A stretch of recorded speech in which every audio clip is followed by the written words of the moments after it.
भगवान कृष्ण की कृपा। सरजू अपनी पत्नी और माँ बाप के साथ एक गांव में रहता था। गांव में वह पिता के साथ मिलकर एक छोटी सी जमीन पर खेती करता था। खेत में काम करने पर उनको ज़्यादा कमाई नहीं होती थी। बहुत ही मुश्किल से घर का गुजारा होता था। एक दिन अचानक सरजू के पिता की दिल का दौरा पड़ने से मृत्यु हो गई। अब तो घर का गुजारा करना और भी मुश्किल हो गया। खेत से जो आमदनी होती थी अब तो वह भी आनी बंद हो गई। एक दिन सरजू अपनी माँ और पत्नी को लेकर शहर आ गया। शायद शहर में कोई काम मिल जाए। शहर आकर उन्होंने एक छोटा सा घर किराए पर लिया। सरजू को कपड़े के कारखाने में रंगाई करने का काम मिल गया। घर में सरजू की माँ और पत्नी अचार और पापड़ बनाने का काम करने लगी। शहर में इन चीज़ों का बड़ा पसंद किया जाता था। सरजू जहाँ काम करता था वहाँ कारखाने में एक आदमी सरजू का बड़ा अच्छा मित्र बन गया। वह ठाकुर जी का बड़ा भक्त था और सरजू को रोज नई नई ठाकुर जी की लीलाएं गाकर सुनाता था। सरजू को ठाकुर जी की लीलाएं सुनकर बड़ा आनंद आता था। हर रोज ठाकुर जी की कथाएं सुन सुनकर सरजू पर भी भक्ति का रंग चढ़ने लगा। वह घर आकर जो भी कुछ अपने मित्र से सुनता वह सब कुछ अपनी माँ और पत्नी को सुनाता था। माँ और पत्नी ठाकुर जी की लीला सुनकर बड़ी आनंदित होती थी।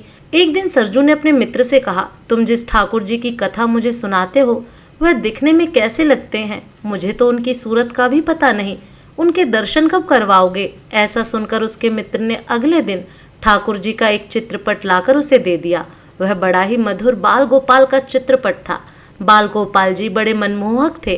कानों में बड़े बड़े कुंडल, गले में बड़े बड़े हार, मोतियों की माला, हाथ में बाजूबंद, पाँव में पायल डालकर पालथी मारकर बैठे हुए थे। पास में एक माखन की बड़ी मटकी रखी हुई थी जो हीरे मोतियों से जड़ी हुई थी।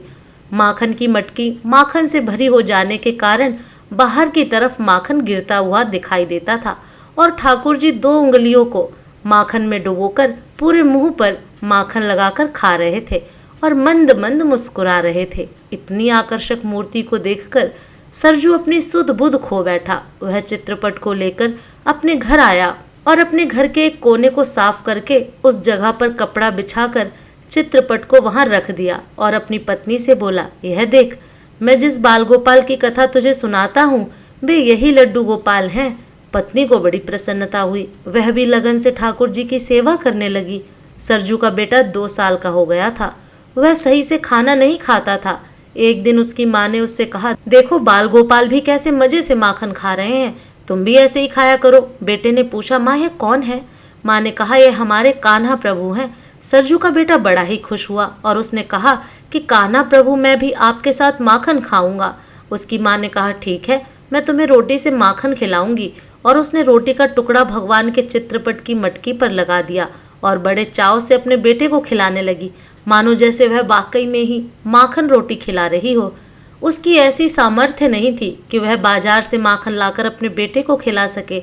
बेटा बड़े चाव से रोटी खाने लगा जैसे वाकई में ही माखन रोटी खा रहा हो। अब ऐसा हर रोज ही होने लगा। वह रोज अपने बेटे को रोटी का कोर माखन की मटकी के ऊपर लगाती और उसे खिला देती। इस तरह बच्चा रोटी भी खा लेता और उसे ऐसा लगता जैसे उसने वाकई में ही माखन रोटी खाई हो। सरजू का बेटा रोज ही ठाकुर जी से बातें करता और उनसे कहता कि आप सारा माखन खा लोगे क्या, मुझे नहीं दोगे? ऐसा कहकर वो रसोई में से एक कटोरी लाकर उनके आगे रख देता और इधर उधर हो जाने के बाद दोबारा आकर देखता तो कटोरी माखन से भरी मिलती। वह बड़ा खुश हो जाता, माखन खा जाता और कटोरी वापस लाकर रसोई में रख देता। सरजू की पत्नी जब बर्तन मांज रही होती है तो चिकनी कटोरी देखकर बच्चे से पूछ बैठी, अरे यह कटोरी इतनी चिकनी क्यों है? तब उसका बेटा कहता कि आज तो गोपाल जी ने मुझे बहुत सारा माखन खिलाया।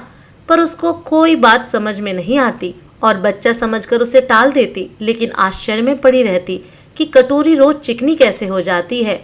एक दिन कारखाने में सरजू पर चोरी का इल्ज़ाम लगाया गया। उसके मालिक ने उसे कारखाने से निकाल दिया। सरजू को बड़ा पश्चाताप हुआ। वह वापस घर आया और चुपचाप लेट गया। पत्नी ने जब पूछा कि क्या बात है, तब सरजू ने बताया कि आज उसकी नौकरी चली गई। उस पर झूठा चोरी का इल्ज़ाम लगाया गया। सरजू फूट फूट कर रोने लगा। पत्नी बोली, तुम्हारे यह ठाकुर जी है ना, यह सब ठीक कर देंगे। सरजू की पत्नी का मन पूरी तरह से ठाकुर जी में लग गया था। वह सारे घर के काम करती और आते जाते बाल गोपाल के दर्शन करती। उन्हें प्यार करती जैसे वह अपने बच्चे को करती थी। उसे पूरा विश्वास था कि ये जो परेशानी आई है यह सब ठाकुर जी ठीक कर देंगे। उसने मन ही मन ठाकुर जी की तरफ देखा और प्रार्थना की कि ठाकुर जी इस संकट से हमें उबारो। अगले दिन सुबह एक आदमी दरवाजे पर आया। सरजू की माँ ने दरवाज़ा खोला तो देखा कि गांव से एक आदमी आया है जो उनके पड़ोस में रहता था। वह बोला, आपके पति ने हमारे पास वाली जमीन को खरीद लिया था, लेकिन अचानक ही उनकी मृत्यु हो गई। इस कारणवश मैं उनके पैसे ना दे सका। आज मैंने वह जमीन बेच दी है, उसका पैसा मैं आपको देने आया हूँ। यह आपका हिस्सा है, कुल 5 लाख रुपए हैं आपके, आप रख लीजिए। सरजू की माँ को बड़ा आश्चर्य हुआ क्योंकि उनके पति ने कभी कोई जमीन ली थी ऐसा तो उन्होंने कभी बताया नहीं। पर वह आदमी नहीं माना और 5 लाख रुपए हाथ पर रखकर चला गया। जाते जाते अपना नाम मुंशीलाल बता गया। सरजू और उसकी पत्नी ने भगवान का आशीर्वाद समझकर पैसे रख लिए और ठाकुर जी को बड़ा धन्यवाद दिया कि आपने हमें बड़े भारी संकट से उबार लिया। आपका बहुत बहुत धन्यवाद।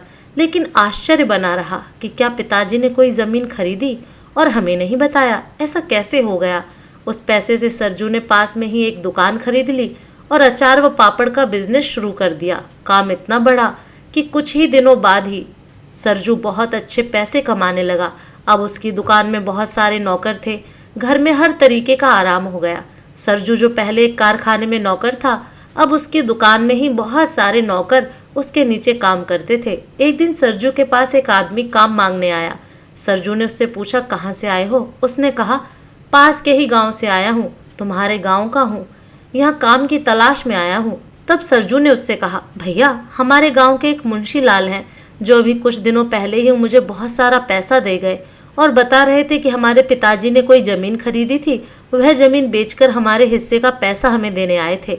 इस पर वह आदमी बड़ा आश्चर्य करने लगा। बोला, कौन से मुंशीलाल की बात कर रहे हो? वही जो तुम्हारे पड़ोसी हैं।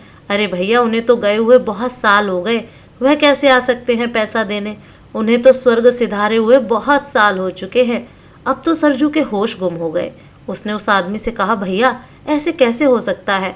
मुंशीलाल तो हमारे पड़ोसी रहे हैं और अभी कुछ दिन पहले ही वह मुझे 5 लाख रुपए देकर गए।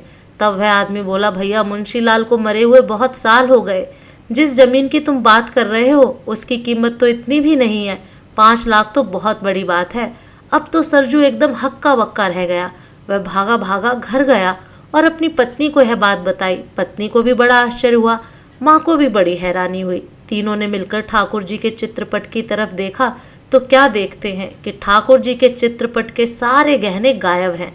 ठाकुर जी के कानों के कुंडल, सोने की माला, मटकी में जितने भी हीरे जवाहरात लगे थे वह सब खाली हैं।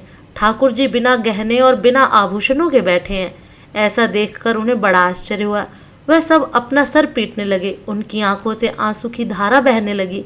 तीनों सर पीट पीट कर रोने लगे कि हमारे ठाकुर जी ने हमारे लिए इतना उपकार किया, अपने सारे गहने आभूषण बेच दिए और किसी मुंशीलाल को भेज दिया जो कि अब इस दुनिया में भी नहीं है। उस मुंशीलाल के रूप में स्वयं आकर हमें 5 लाख रुपए दे गए। सरजू जोर जोर से रोने लगा और कहने लगा, ठाकुर जी आप अपने भक्तों का दुख न देख पाते हो। अपने भक्तों का दुख दूर करने के लिए आपने अपने गहने तक बेच डाले। मैं धन्य हो गया। मैंने तो आपकी कोई भक्ति भी नहीं की, फिर भी आपने इतनी कृपा मुझ पर की। मैं धन्य हो गया कान्हा जी, मैं धन्य हो गया। तीनों ठाकुर जी के चरणों में समर्पित हो गए। सरजू की पत्नी जो ठाकुर जी को ही अपना पुत्र मानती थी, तो आज ठाकुर जी ने पुत्र होने का मोल चुका दिया। जय श्री कृष्णा। धन्यवाद दोस्तों।